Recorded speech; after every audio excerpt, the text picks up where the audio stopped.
నమస్కారం అండి. భగవద్గీతలో నేడు 18వ అధ్యాయము మోక్ష సన్యాస యోగమునందు 10వ శ్లోకము తాత్పర్యం వివరిస్తున్నది మీ విజయభాస్కర్. నద్వేష్ట్య కుశలం కర్మ కుశలేనానుషజతే త్యాగీ సత్వసమావిష్టో మేధావీ చిన్న సంశయ. తాత్పర్యం: సత్వగుణ సంపన్నుడు, వేదములు శాస్త్రములు అధ్యయనం చేసినవాడు, పరమాత్మ తత్వమునందు ఎటువంటి సందేహము లేనివాడు అయిన సాత్విక త్యాగి సుఖాలను కలిగించే కర్మలను ప్రేమించడు. అటువంటి కర్మల యందు ఆసక్తుడు కాదు. అలాగని దుఃఖమును కష్టమును కలిగించే కర్మలను ద్వేషించడు. అన్ని కర్మలను సమానంగా చూస్తాడు. ఆ కర్మ ఫలత్యాగి అయిన సాత్వికుడు ఎలా ఉంటాడో, ఎలా ఉండాలో ఈ శ్లోకంలో వివరిస్తున్నాడు. అతడు సత్వగుణ సంపన్నుడు, మేధావి. అతడికి పరమాత్మ గురించి కానీ, వేదశాస్త్రముల గురించి కానీ, అందులో చెప్పబడ్డ కర్మల గురించి కానీ ఎటువంటి సందేహాలు ఉండవు. చేయవలసిన కర్మలలో కొన్ని సుఖాలను కలిగించే కర్మలు ఉంటాయి, మరికొన్ని కష్టాన్ని దుఃఖం కలిగించే కర్మలు కూడా ఉంటాయి. సాత్వికుడు ఈ రెండు కర్మలను సమానంగా చూస్తాడు. సుఖకరమైన కర్మల యందు ప్రేమ, ఆసక్తి కలిగి ఉండడం, దుఃఖకరమైన కర్మలను ద్వేషించడం చెయ్యడు. మనందరికీ ఒక వింత లక్షణం ఉంటుంది. మనకు ఇష్టం లేని దాన్ని ద్వేషిస్తాం. ఎవరన్నా మనకు ఇష్టం లేకపోతే వారితో మాట్లాడం, వారిని ద్వేషిస్తాం, వారి మీద పగ పడతాం. ఎవరి మీదనైనా మనకి ఇష్టం కలిగితే వారిని రాసుకొని పూసుకొని తిరుగుతాం, జంటగా మెలుగుతాం.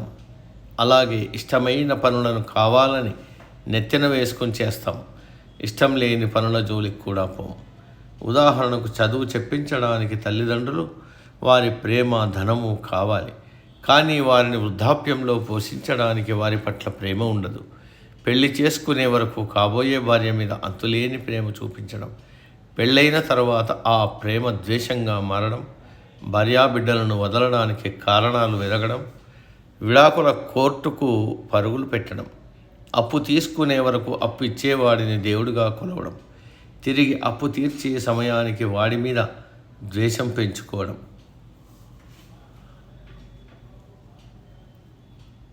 అప్పు తీర్చకుండా నానా అగచాట్లు పెట్టడం, తీసుకున్న అప్పు ఎగ్గొట్టడం, నెలాఖరున జీతం తీసుకునేటప్పుడు ఎంతో ఇష్టంగా తీసుకోవడం, నెల మొత్తం ఈ ఉద్యోగం చేయాల్సి వచ్చిందే అంటూ బాధపడుతూ అయిష్టంగా చేయడం, తాను విధిగా చేయవలసిన పనులకు జీతం కాక అదనంగా ధనం స్వీకరించడం, ఆ చేయకూడని పని చేయడంలో ఆనందం పొందడం, ఇవన్నీ రాజస తామస లక్షణాలు.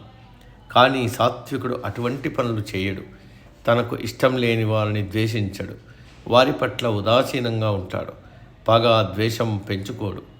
అంతేకాదు, తనకిష్టమైన వాటి మీద కూడా ఎక్కువ మమకారం కలిగి ఉండడు. అన్నింటా సమానంగా ఉంటాడు. శుభమును అశుభమును సమానంగా చూస్తాడు. ఏ పని చేసినా నిష్కామంగా, ఎటువంటి సంగమం లేకుండా చేస్తాడు. తాను చేసిన పనులకు మంచి ఫలితం వచ్చినా, చెడు ఫలితం వచ్చినా చలించడు. అన్నీ భగవదార్పణం చేసి నిశ్చలంగా ఉంటాడు. అతడే సాత్విక త్యాగి. అటువంటి సాత్విక త్యాగి మేధావి అవుతాడు, వివేకి అవుతాడు, సత్సంగాలకు వెళ్తాడు, వేదాంతమును అధ్యయనం చేస్తాడు, శ్రవణం, మననం, నిధిధ్యాసనములో నిమగ్నమవుతాడు. అతడికి పరమాత్మ పట్ల కానీ, శాస్త్రముల పట్ల కానీ ఎటువంటి సందేహములు, సంశయములు ఉండవు. అతని మనసు నిర్మలంగా, నిశ్చలంగా ఉంటుంది. సరైన నిర్ణయాలు తీసుకోగలిగిన సమర్థత కలిగి ఉంటాడు. జనన మరణ చక్రము నుండి విడివడతాడు.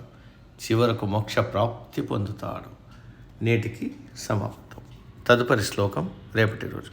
సర్వే జన సుఖినో భవంతు. అందరూ బాగుండాలి, అందులో మనం ఉండాలి.